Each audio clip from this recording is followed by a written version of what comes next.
Where is the damn play button? Oh, there it is. All right, so this is from the webinar series that I did.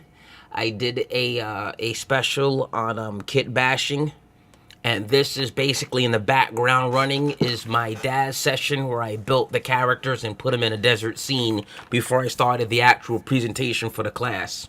So this is stuff that they didn't really see before the class that I ended up working on before I began the course. So this is me loading up the scene with my characters and placing them so I can at least have a beginning backdrop. But let's get back to what we're doing today. I'm Drew Spence from the Dynamic Universe.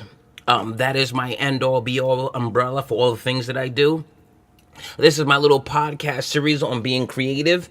It's basically for creatives. If you read comics or you sort of want to get more insight into the creative process, this might be interesting to you, but for the most part, it's for creatives. And this is about what it is to be a person working on stuff. And getting out of your own way is a phrase that I hear a lot, where people say, as an artist, you need to get out of your own way. But no one really ever breaks down exactly what that means. So it becomes a platitude where you sort of say, well, gee, I should just ignore the universe and just keep making my stuff because that's what it means to get out of your own way. And I kind of feel like it's not really the truth, that beyond that, there should be a true how explanation for how to get out of your own way. So let's get into that and talk about a bunch of them. There has to be a part 1 and part 2, because when I began to actually just try to jot down a loose outline, it was 50 different things. So I just said, let me stop at the first 10 and make this first video, so let's dive in. So again, in the background, what you're looking at is me working on a scene for my webcomic series sold in the Daz Store about making comics, doing post work, building structures. So I do like a webinar series where I explain the technical know-hows and some creative ideas on how to make stuff. But let's get into what we're talking about. One of the things that I see a lot of artists stop themselves, and before I forget, what we're going to use as a disclaimer is that I haven't conquered this myself. So before you sit back and say, well, this is a guy who's figured it all out, I certainly haven't. So these are the things that I struggle with myself. And it's a continuous battle every day between all these different aspects. So please, don't watch this video and think I figured it all out and I've mastered it and I'm good money. That's not true. I am still battling all these concepts myself every day. So really there is no totally beating it, because even if you're a huge success, these ideas keep coming back. And there's even worse ones after you have some level of success. So let's not take it that I'm some great authority figure who's beaten this and I'm talking down to you as a person who hasn't conquered it. I haven't beaten it either. So let's not pretend that I'm something more than what I am. What I am is productive. I do my 4-6 series. I do my Killer Butterfly series. I've done a ton of albums. I've recorded with other artists. I've done a ton of music. I get royalties from overseas off of my music that actually plays. So there's a lot of things that I've done that have built a minimal level of success. I'm not famous by any stretch, and I'm not really a big deal. I'm just sort of a guy who figured out how to circumvent certain limitations and get my stuff to work for me in a small capacity. So I'm sort of going to the very base level beginner steps of how to get it going, and this should really help you get past a level. So I'm not telling you this is a guide print to success, because I don't consider myself to be successful. I'm a person who's working, and I've gotten some good feedback, and I've gotten some good things to happen for me. So again, it's not an authority figure talking to you. Let's not start with the I'm going to be offended off the gate because someone is talking down to me. This is me and you in the same pit trying to get successful. And your success is as good as anyone else's. If you make something that I can enjoy, it's a win. I'm not sitting here competing with you. If you make something that is awesome and you hit your high potential, I get the benefit of enjoying it. So let's keep it where it is and let's not get confused. So getting out of your own way is a guide print for everybody, including myself. You're going to have to deal with this sooner or later. So number 1, let's talk about the first one. Let's dive in. Planning on your success. A lot of artists have a vision for how things work. And how you get this to happen is that it requires an artistic vision to create. So you sort of have to imagine the novel before you write it. You imagine your comic panel before you start working on it. You imagine how a song sounds before you start working on it. Even if you make the track completely random, you sort of think of what the song could be. And you imagine that first, and then you start to record. And you try to make the thing in your head. That's what an artist basically is. Someone who tries to create in physical terms that thing that is in their head. You envision a scene, so you go out and you make it. That's what an artist is. The problem is that also spreads into other areas. So you begin to plan your success. And you say, I see myself winning by doing this, that, and this. I see myself being a success if I do this A, B, and C. And what happens is you put a limitation on your avenues of success because you've planned for it. Which really isn't saying I have a vision or a fantasy. It's saying unless it happens in this way that I have prescribed, I'm going to stop it. So you say, I'm going to win by doing this plan A. But if a plan B presents itself, which is an avenue to success, which may not be the thing you envision for yourself, you shut it down. Opportunities that come before you, when people say, hey, why don't you do this? Do you want to come work with us on this project? Do you want to do this or that? You sort of shut it down and go, no, that's not my game plan. I'm going to be a success doing it this way. I have a plan in my head. And you shut down avenues of success because it does not match the vision that you've pictured for yourself. And again, the vision comes from being a creative. You see something in the future and you make it happen. We do that in training. We do that in the arts. You pick a place and then you go there. And unfortunately, that could be a detriment to your creative endeavor if you always choose how something is going to happen for yourself and shut down anything that doesn't match your vision. So clearly, the first step is going to be getting over planning your own success and not allowing anything that helps you move towards a goal.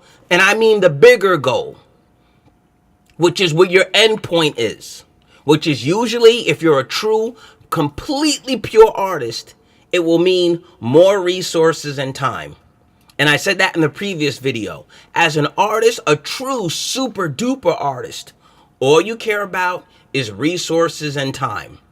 So no matter how you break that down, it boils down to those two things. If you say, I want to be rich, well, what's your goal for being rich? You don't have to have a job, and you can spend your whole time doing your art.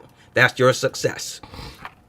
You fantasize, you go, oh, I want to be rich so that I can afford more tools. I want more artist resources. It all boils down to the same thing. You want your art to be successful enough to perpetuate more art. That's really what it is to be an artist, right? Wouldn't you love to be compensated for your work and have the world enjoy it, people have it, and you get to make more? And the more you make, the more people enjoy it, and you get to make more. And it keeps going in a feedback loop until you get to the point where, as every artist wishes, all your ideas could come out. And we'll touch on this later. But that is your fantasy, that everything you're thinking about doing, you get to do. That is number one, planning your own success and eliminating anything that doesn't bear in mind to what you fantasized. Look at Louise. That is one of my favorite characters, man. My 4-6, I created them. I don't want a tangent, but I created them when I was like really, really young. I created the 4-6 super team. So even for me, it's a real bugged out thing to see them like, you know, quote unquote in 3D or real life. That I get to make stories based on these characters I came up with when I was a kid. So as an adult, it's very satisfying to sort of see her doing stuff and agility hanging out. Because, you know, you guys don't know the future, but I know where all this is going, you know, beyond the next couple of years. Like, I know where all this has to go. So it's quite funny to me to be writing it from the very beginning stage and knowing where it's going to go. Number two, creating a plan that doesn't have a guaranteed victory. Part of getting out of your own way is not creating a plan at the end. Like every bad guy in the movie doesn't create an end game that means I'm going to win no matter what. So as a bad guy, it behooves you to sort of make a game plan that accounts for the good guys doing everything they normally do. If they show up and blow up your base, how do you win? If they show up and intercept your courier, how do they win? If they turn one of your henchmen against you, how do you win? If they break into your lair and take it over, how do you win? If they defeat you in the final confrontation, how do you win? So all these things are kind of built in. If you're supposed to be a mastermind genius, like a bad guy is supposed to be, right? You should have thought of all this ahead of time. And this is about creating a plan that has a guaranteed victory. So getting out of your own way is considering what happens if plan A fails. Because some people like to sit there and make a plan that doesn't have an end game. Where if someone says no, they're stopped in their tracks. So you go, oh, this is my genius business plan, or this is my genius creative plan. And if one person says no to you, your plan is shut down. So you're going to spend a whole year on step one, and then step two, some person in authority or ahead of you or was dependent on your plan says no. Now you're stuck with wasting a whole year working on something that has it. What I've always tried to do, and I was asked in an interview, someone said to me, it's one of my friends that was interviewing me. They say, why is it that you always seem to win with everything you try to do? And I said, because I make sure that I have a plan B that guarantees success, which usually means I'm going to do it myself. So if a publisher says no, 4-6 is coming out. If a publisher or a marketing firm says no, Killer Butterfly is coming out. Like, you can't stop me from releasing my Killer Butterfly. Granted, it won't be as much as a success as if I had tons of investors and a huge game plan behind it.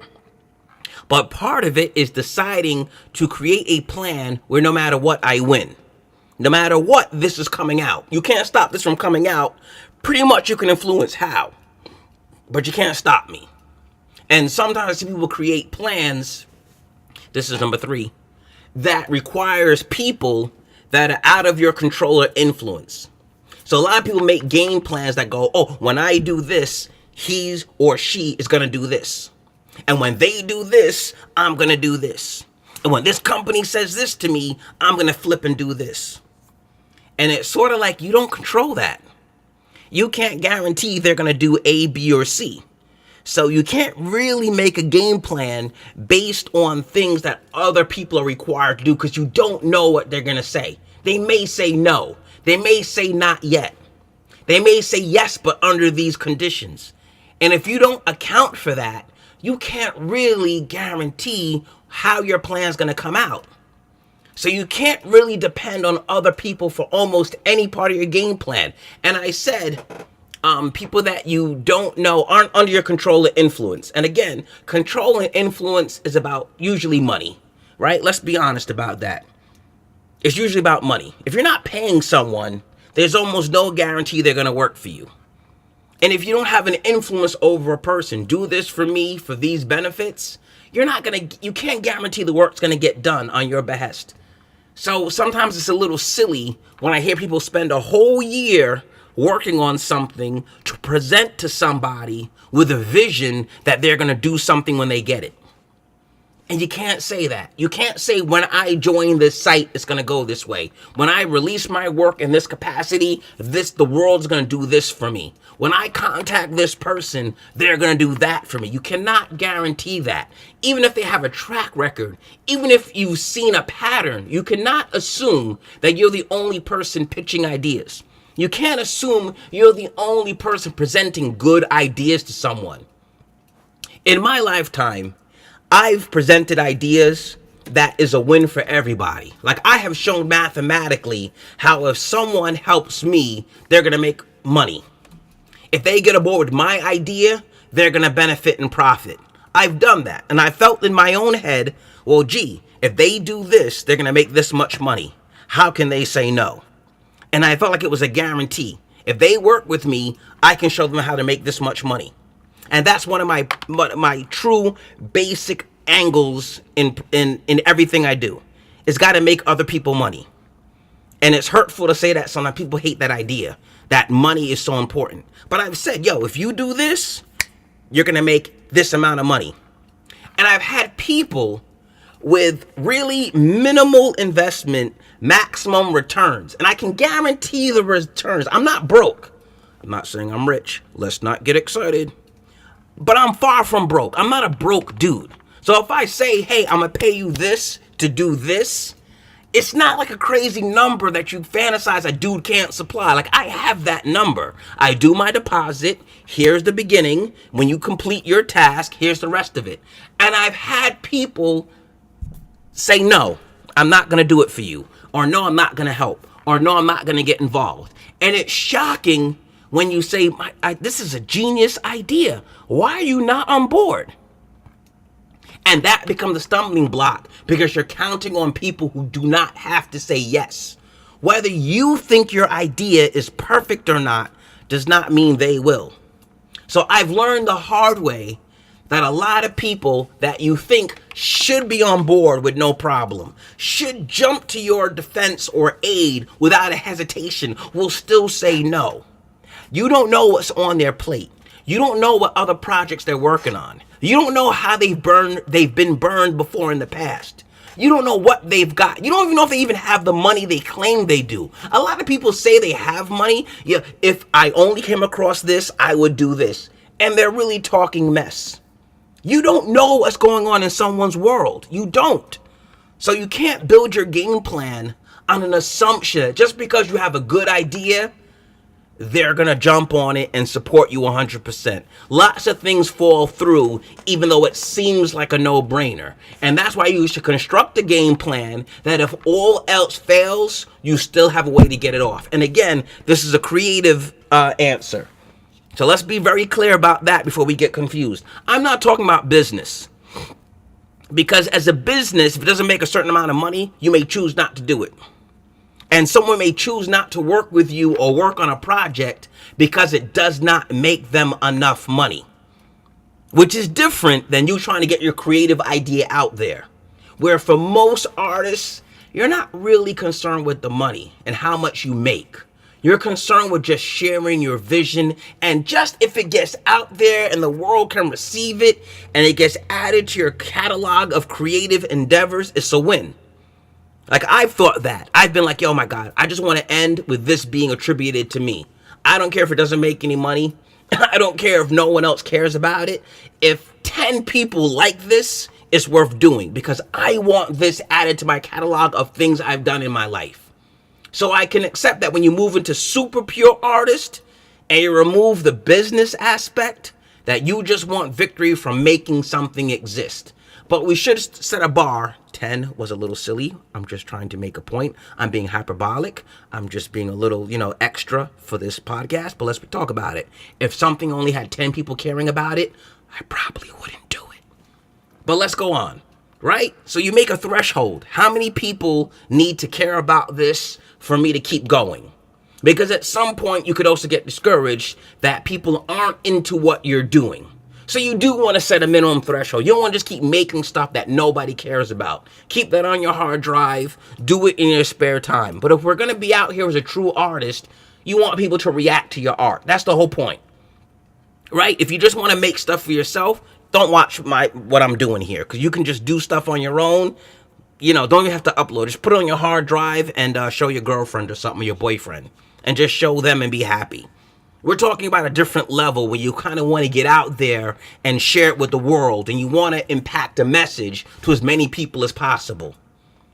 Let's talk about that level. You want to stand behind your art and say, hey, this is my statement as a person. This is what I believe should be out there as a message. I'm kind of talking about that level of creative. And if you're not that level of creative, please, I don't want to argue with a person who's not interested in sharing a real vision, doesn't have any kind of message, and you're just like really super early hobbyist and you're just learning how to do stuff, because that group tends to be the most argumentative and want to resist any kind of help to what they're doing because they've got it all figured out, even though they haven't done anything. Which brings us to our next point.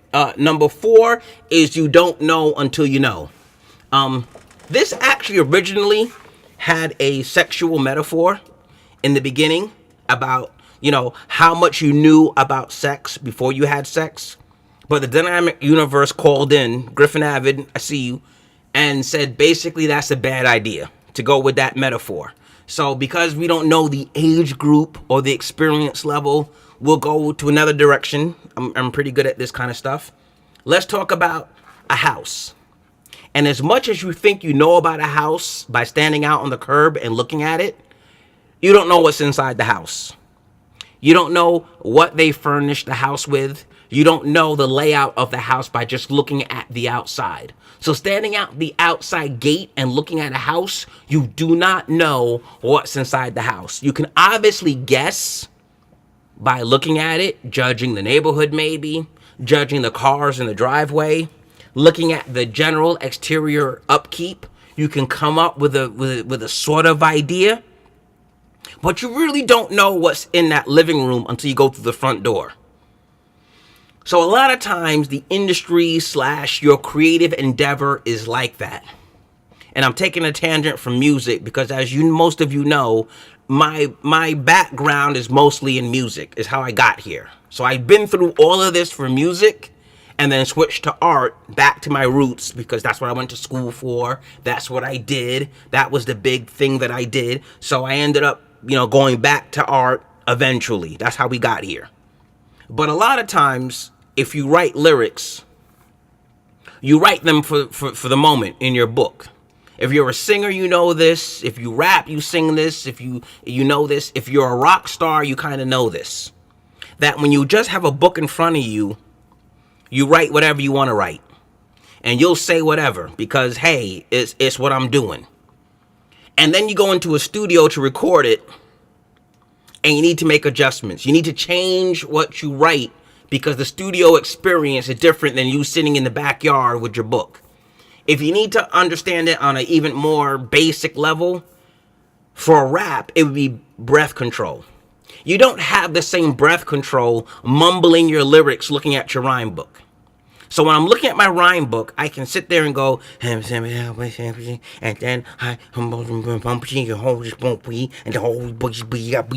you could do that for like 6 bars and never take a breath because you're mumbling it. So when you're writing stuff down, you can mumble it. Poetry is like this. Speeches are like this. You just tend to be able to write these long run-on sentences. And you do this because you don't need to take a breath, because it's just written. You're mumbling. You're not really projecting it. And then when you go into the studio and try to record it, it doesn't make sense. It doesn't fit, because delivering it in a studio is different than writing it. And you're happy writing your rhymes in a studio. And then when you go out and perform, the stuff in the studio doesn't fly. When you get on a stage, you have to deliver it with all that excitement and the crowd reaction and the different amount of breath when you're jumping around on a stage, when it's your 3rd song in. When you're in the studio, you're recording 1 song at a time. You have a certain level of breath. You can take pauses in between. You can rest up. You can punch in. If you know the recording technique, you understand. If you're a singer, you know about it, that you can really hit a note and sustain it, which is different than when you get out on a stage and you don't have a second track to come in on top of the other.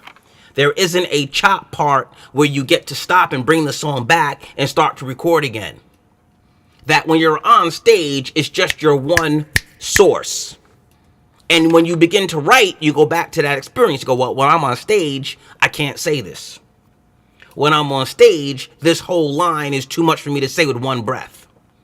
And you begin to change how you write because your performance experience changes your beginning. And then when you have a record come out, you got to learn to sound like a record. You have to learn to understand when you write something, you got to say it again and again and again and again. Where they go, oh, let me hear your classic record. And 5 years later, you're still performing the same damn song. 5 years later, you're still performing that old song. Just like art, right? I am 3 years into 4/6. But when someone new comes across my 4/6, they got to read issue 1, which was, for me at least, it feels like a lifetime ago. But it's still my issue 1. Walking Dead, and I hate to talk about a franchise or an IP because A, it dates me, and B, people get caught up and want to discuss the metaphor or the example and not the point. So, you know what? I probably shouldn't even do this. Let's not do this. But the point being is that everyone starts back at origin 0. So whatever your first story is, they got to read that first. So 3 years later, they're reading your first. A lot of people with webcomics battle and struggle with this. Where this guy is on year 5, and his year 1 art is atrocious. And he's upset that in year 1, they're looking at a crappy comic. And that they got to jump ahead to year 5 to get to the better art, the better writing, the better story. I understood this when I made Force 6 #1, and I said, man, this better be good, because I know in year 5, because I'm underground and I'm independent, so I know it's going to take a long time for people to get into my stories. That the first one better be good, because people aren't going to be like, well, he's going to get better in 3 years. No, they're going to look at issue 1 and go, do I want to read issue 2? They're going to read issue 2 and go, do I want to read issue 3? And there isn't a legend, and I won't name names, because then again, we got people in the comments area that'll start tripping, but there are legends who say they don't like their first year's work. They were embarrassed by their beginning efforts. They were too much copying someone else. They were too much emulating another style. They hadn't quite found their groove yet, but you entered the business. So you're not really happy with your early work. It happens. Even if we think it's great, they tend to be a little bit down on it, which is why I said handle your technical problems first so that you only have to worry about the creative decisions later. But please, handle the technical parts first, so at least you can just look back and go, oh, I wish I hadn't chosen to do that. I wish I didn't make the story about XYZ. I wish I had thought of this before I went into that.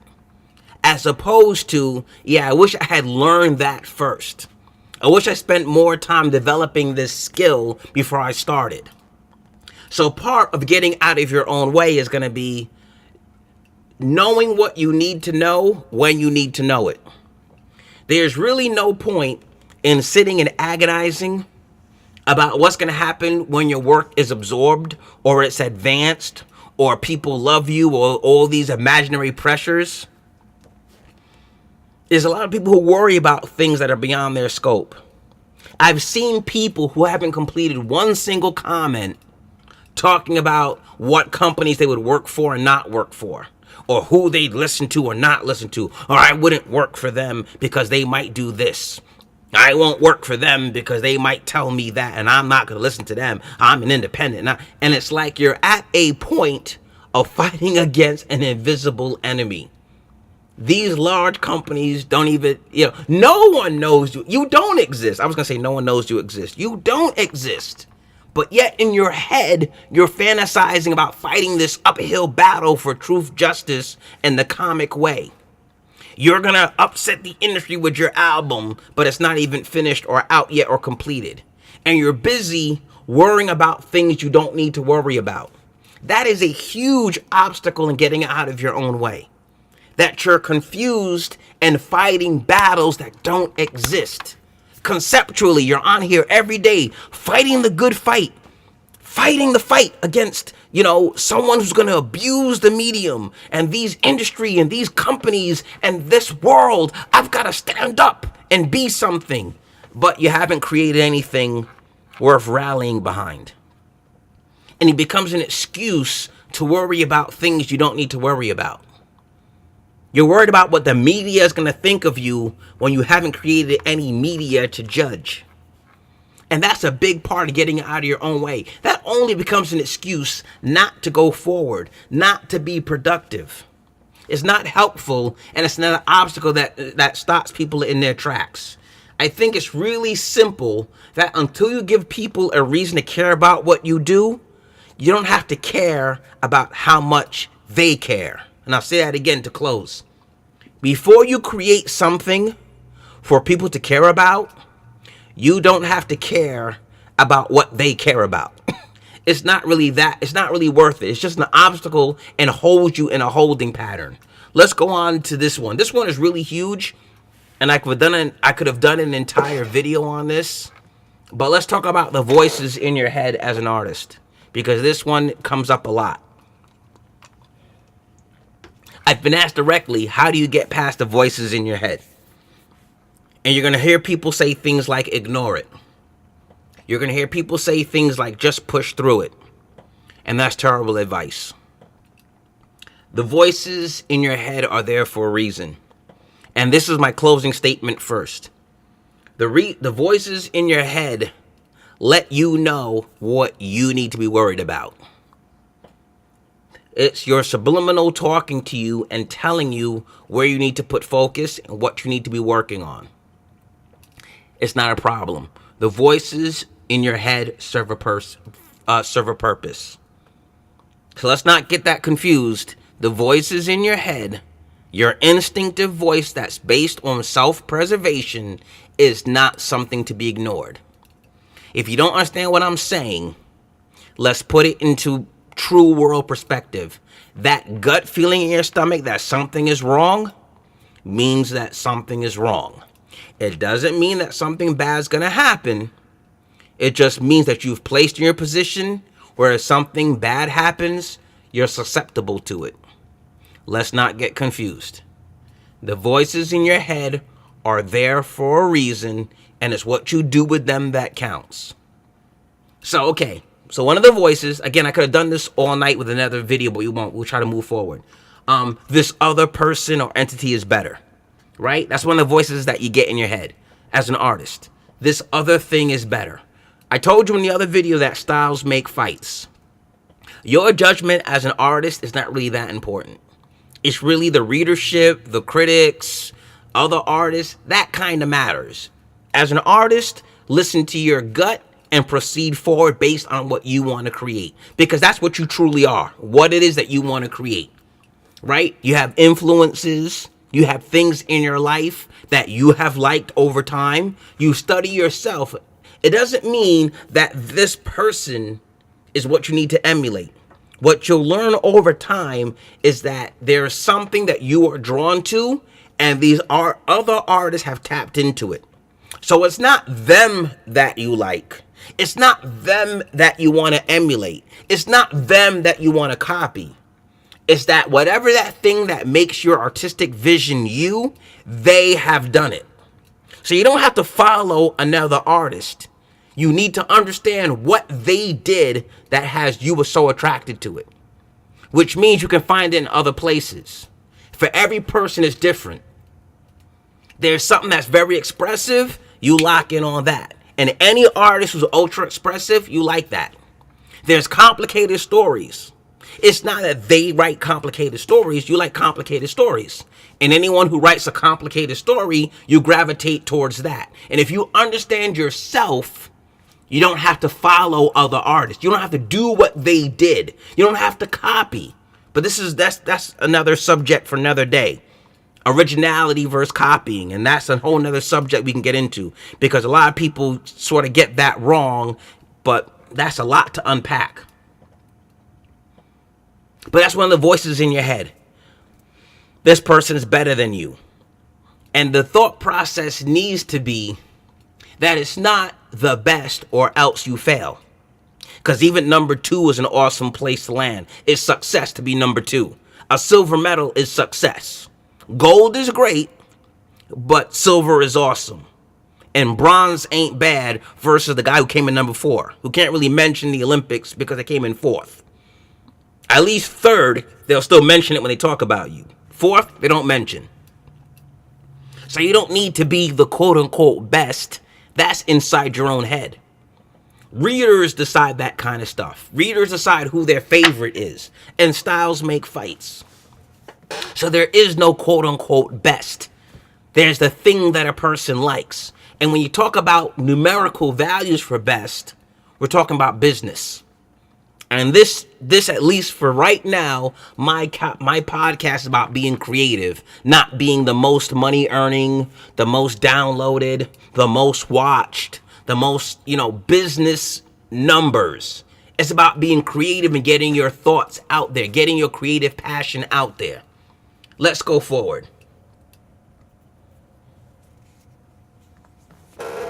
I said in the other video, I'm not even going to repeat that. That doesn't matter. Well, all right, let's do it. That I've said before that your art shouldn't be hard work, that you should work hard at your art. And what that ties into is another point, which is that you're a hack, right? There's this weird thought that creeps in, the voice in your head that says you're not the real deal. And it says, you know, you're not fully the true person to be doing this. That someone out there is more real deal than you. And that you've come along and it's too easy. And I've seen that before. And that stems from our pursuit, I said this in the other video, of trying to make things easier. Part of what we do is spend our time assembling the tools and resources to make our art easier. That doesn't mean you're not going to work hard at it, but we want to eliminate struggle so that you master your technique so that you know what you're doing.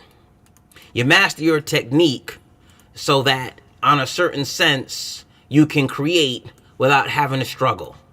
That you're not sitting there battling your tool set. You're not sitting there battling your software. You're not sitting there stuck in a zone where you can't figure out what to do next because you really haven't mastered your system. The game plan is to get your art to be something you work hard at. That you're going to go in, you're going to do what you do, and you're going to make it happen. The hack voice in your head says that your work is easy. The hack says that you're not working hard enough on your art, which means you've eliminated experimentation, you've eliminated trying new things, and you've eliminated growth. Because all you're doing now is stuff that you've already done, and it quote unquote comes easy for you. And that's what that process really is about. That it comes easy for you. And that's why on a certain level, it feels like you're a hack. Because you're not working hard anymore. In the very beginning, you were working hard. How do I get this? How do I make that happen? How do I get this effect? How do I draw the hand? How do I get a different expression? How do I get my characters to look different from each other? How do I place them in a scene? How do I make a song that has a real subtle tone to it? How do I make a up-tempo song with lots of energy? How do I write something that elicits a response? In the beginning, that's a challenge. How do I make a slow song if you've only made fast songs? How do you break something down to a simple level if your goal is to always be abstract and complicated? And once you begin to achieve that and you have a blueprint, it feels easier. And you go, okay, I know what I'm doing. I know how to create this. I know how to create that. And then the challenge becomes that voice in your head that says, you're not really working. This is easy. You're playing games. You're not truly talented. Anybody could do this. In the background now, I'm going over part of my course, which is looking at products that I used. And this is a tangent, but if you know 3D art, a lot of this is how to use resources in creative and novel ways. So I'm showing different products from the store that I'm going to use into my showcase and explain how to use them and multiply their usefulness. So I'm sort of going through all the different products and showing how to set them up. But that's what's going on in the background as I ramble on about this. Okay, so really the hack voice that you're not authentic, you're not real, you're not truly talented, is really about you stepping it up. Because, you know, after you watch a bunch of tutorials or you've experimented enough, you feel like it becomes easy. And that's a plateau where you're sort of like, okay, I got a handle on it, I can create. Well, now the challenge becomes how to create at your top level. How do I get to the top level of my own system? And that's where it becomes not hard work, but you're working hard to improve yourself. And you're really competing with yourself. Because it's easier to say, well, am I better than this person? Am I worse than that person? But it's really about your own personal set of growth and running your own lane. You don't look sideways when you're running a race. You worry about your own lane and run the best time you possibly can. And if you beat everybody, you win. If you come in second, you're second. If you come in third, you're third. But really, the goal is always to run as fast as you can in your own lane and not worry about anyone else to your sides. And that's a whole nother life issue about people comparing themselves to other people. that if you just think about it, people have ups and downs. So anyone who's winning today could be losing in a year. Anyone who's losing today could be winning in a year. No matter what it is, they're going to have successes and pitfalls. And if you're a small-minded person who's taking delight in someone's misery, they're not going to be miserable forever. That doesn't last. Life is like that. They're not going to lose forever. So if it makes you feel comfort in other people's misery, they're going to win eventually. And then what happens to you? And any person that's winning right now that you want to invest all your eggs in and say, oh my God, this is the person, they're going to have hardships. Because any person who's chosen a life of challenge isn't out here to just be comfortable, and happy. The goal is to challenge yourself. And the ultimate challenge is something you cannot overcome your first time meeting it. That's the ultimate challenge, not your wins, but a loss that you've got to get better to overcome. And sometimes you cannot know what's ahead of you until you achieve that first step. That's back to the one about knowing what's in a house. You don't know what's in the house until you enter it. So you can't always say, I'm prepared. I know everything. I'm going to get it no matter what. You don't know that. You don't know rejection until you know rejection. You don't know what it feels like to be told no until you're told no. But let's move on. Another one of the voices in your head is the time isn't right or you're not ready. Another big one, right? You're waiting for the perfect moment. There's the question that was asked in the previous video about when you should start creating your art, when you should start sharing it, when should you quote unquote turn pro and go commercial, start selling your art. All right, I explained that before. The clues about when to try to get compensated for your work. And I just want to say quickly that, again, you will need to be at a professional level while getting amateur pay or amateur compensation, which may not even be money. So if you're sitting back fantasizing that you need a certain check or amount of compensation before you begin or release your work or work at your highest level, you're not ready. And that's the truth. Because again, there's professionals with a body of work who will negotiate their terms. And I repeat that again, because I know this part gets confusing to people, right? There's a lot of writers who have not written anything, who say, I won't work for free. I won't write a good story until they pay me or hire me. And there's a lot of artists who say they won't work on a comic or a book until they get paid for it. And you haven't ever done a comic before. So it's weird to all of us to see someone who hasn't done a comic trying to charge industry rates and haven't done a comic. And there's even artists who don't have a portfolio who are trying to charge industry rates because they looked it up on the internet.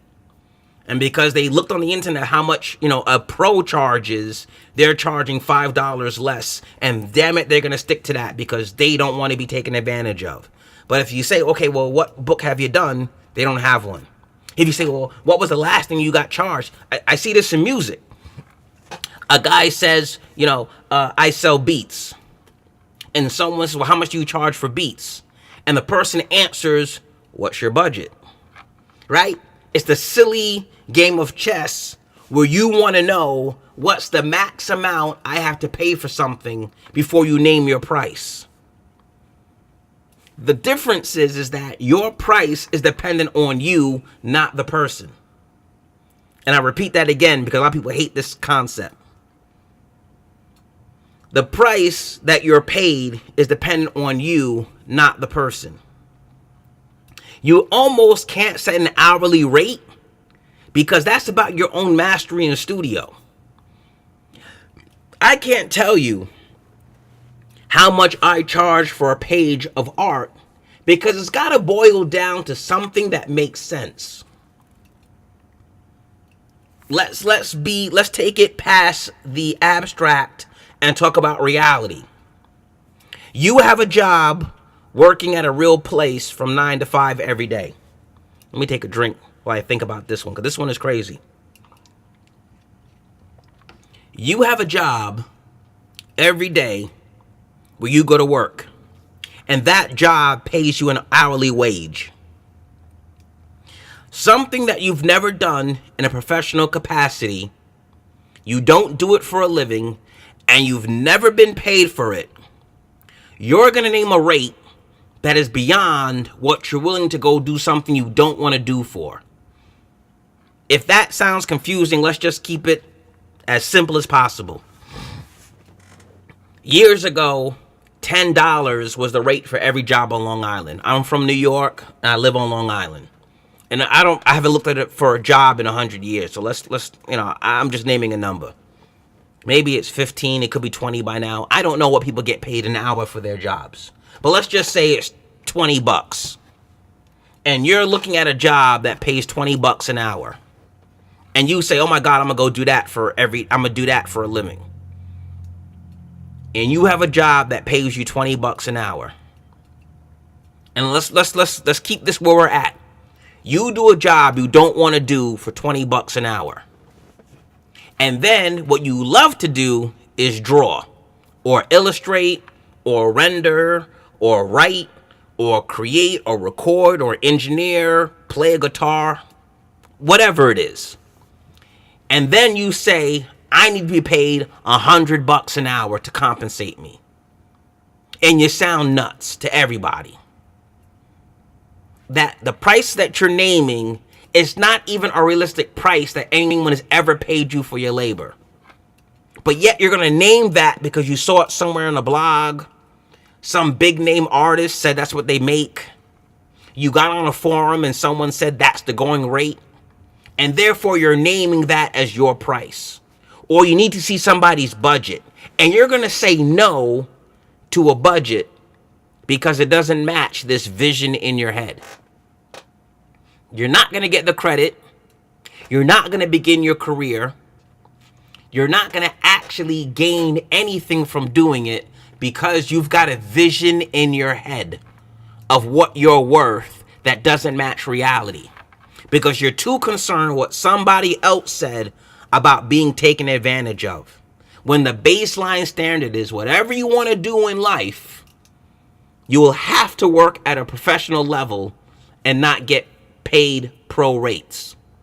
Whether it's a record deal, it's a page by page, or you work on a graphic novel, until you've put a solid catalog or at least some body of work under your belt, it sounds ridiculous to be nickel and diming someone for you as an artist when you're not proven. And I feel like in many ways, that's really a huge obstacle when people price themselves out of reality. And I see on forums all the time and video people say, "Know what you're worth." How do you determine what you're worth?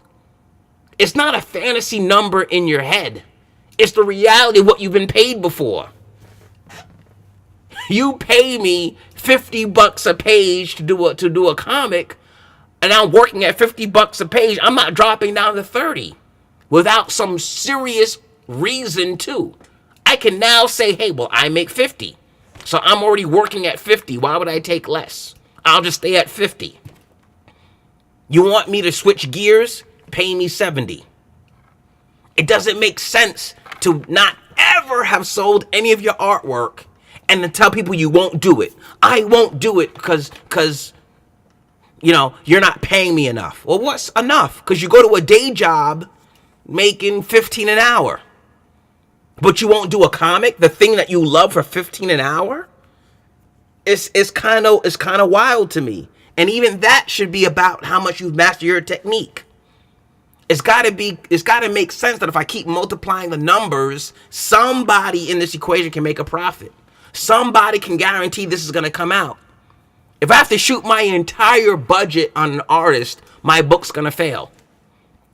If I'm a writer or a visionary with a book, if I have to spend my entire budget to get it to exist, it's not going to work. We're going to make a book and have it sitting there. So somewhere, someone has to have a business plan that makes sense, that it's all going to add up and be profitable for everybody involved. So someone's going to have to come down on their price. If you've never done a book before, you got to eat it.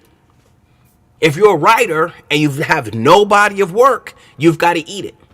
And you might have to give someone some incentive to get them to believe in you.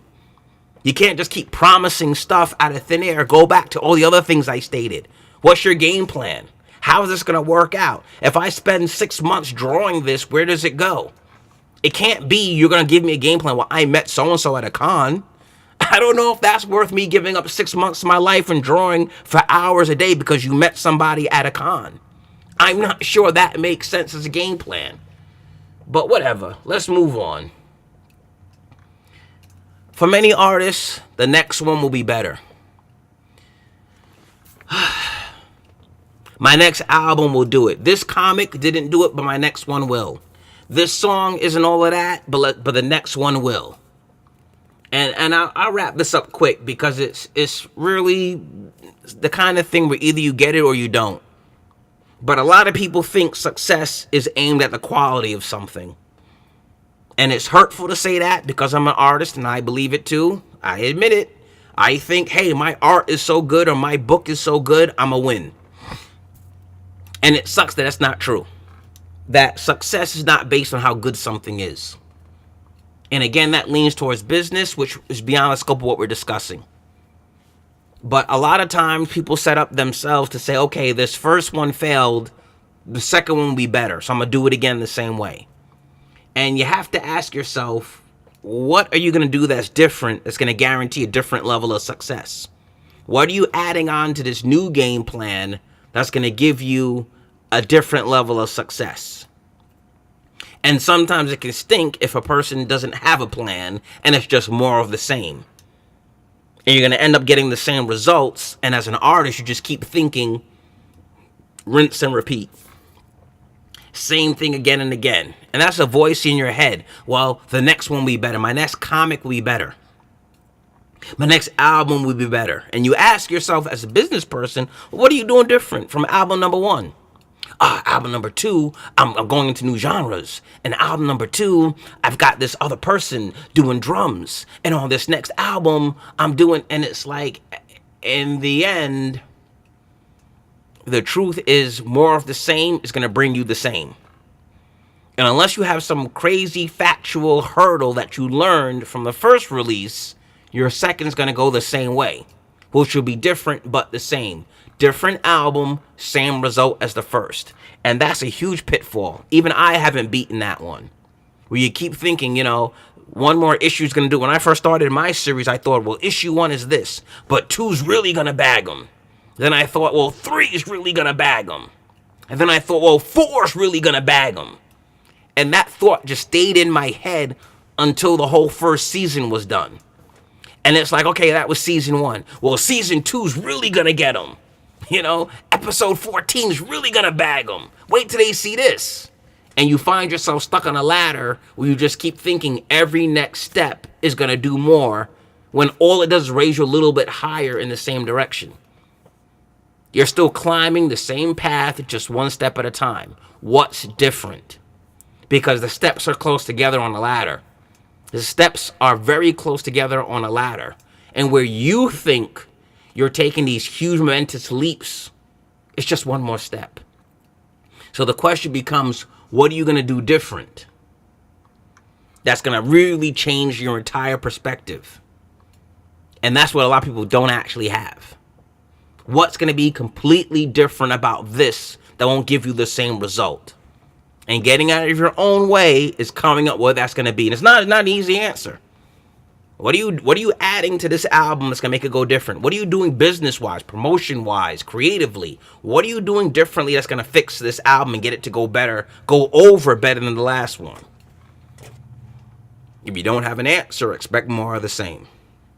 Hard to get out the way of that one. Very hard, because as creatives, we tend to think next project's going to be the one that does it. And if my quality level goes up, if my line work gets better, if my rendering has better lighting, if my storytelling is more convincing, I'm going to have better results. And that's not true. What you're going to have is the same number of people liking your stuff, possibly liking it better. And that's not growth. That's basically pleasing your fans that are already on board. You're not growing. You're just making those that are already invested even happier, which is awesome to do, but it's not changing anything.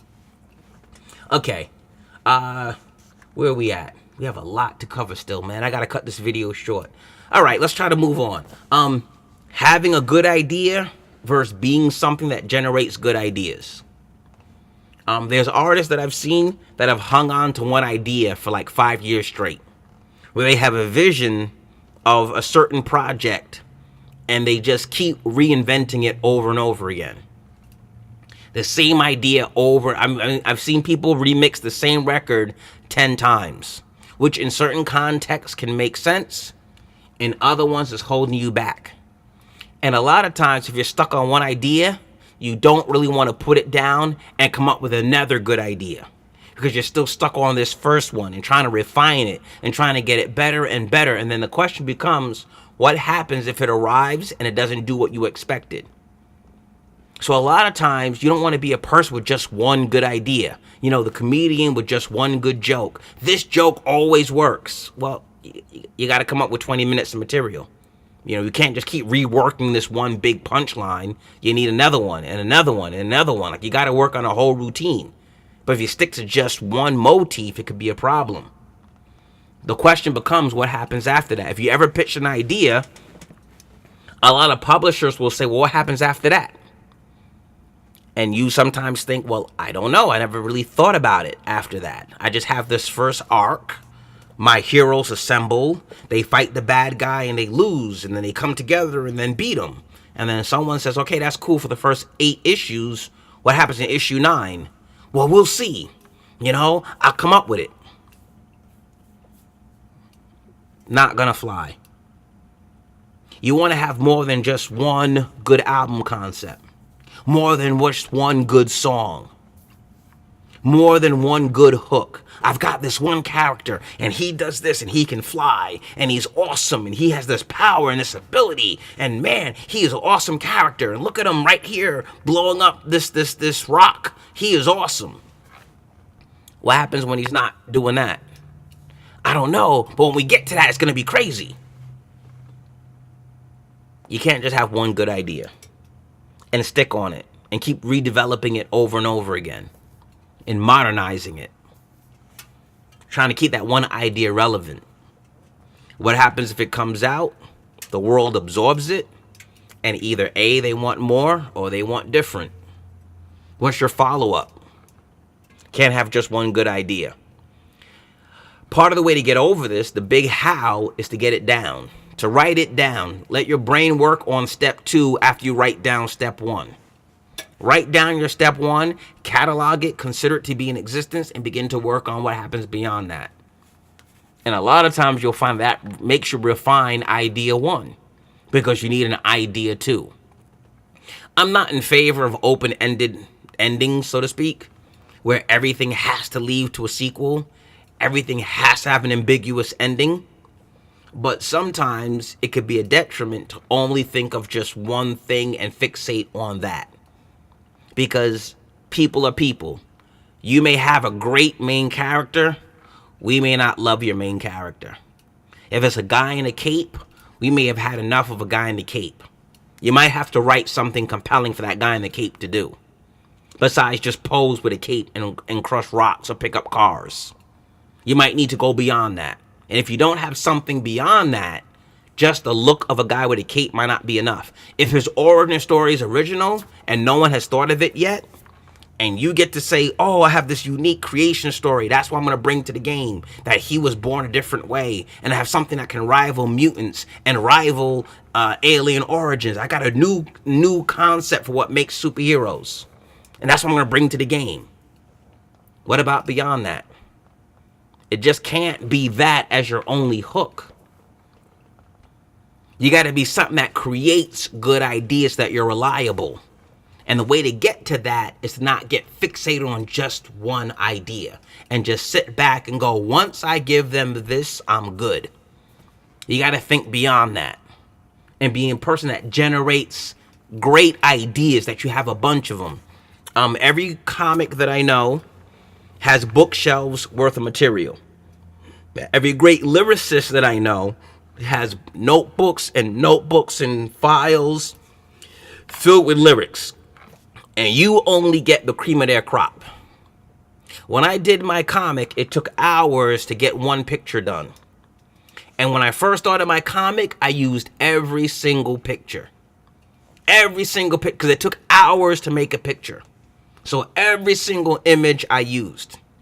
And eventually, I began to discard images because it wasn't quite good enough. It didn't convey what I wanted to convey. And I said, how can I spend 2 hours rendering this and then dump it and not use it? And I thought I'll use my Patreon and I'll show people what I threw away. Then eventually I began to dump whole pages. And I said, oh my God, this page took a day to make. How can I just dump a whole page right now? That's crazy. Now I've even dumped an entire chapter where I spent a week working on a section. I've read it back and gone, this is not it. I've got to dump this and I can't use it.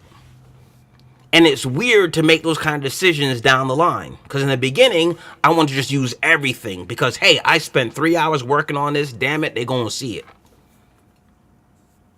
But eventually, you got to realize, I just can't be a person with a good idea. I've got to generate great content. It's got to be really good. And it's worth it to not hit the full mark. It's worth it to make 100 songs and only 16 make the album. So I know it's the best 16. Versus whatever I make, I'm just going to give you. And you have to, as an artist, be able to accept the fact that just one good idea isn't enough. That the best of all your ideas is what makes it out there.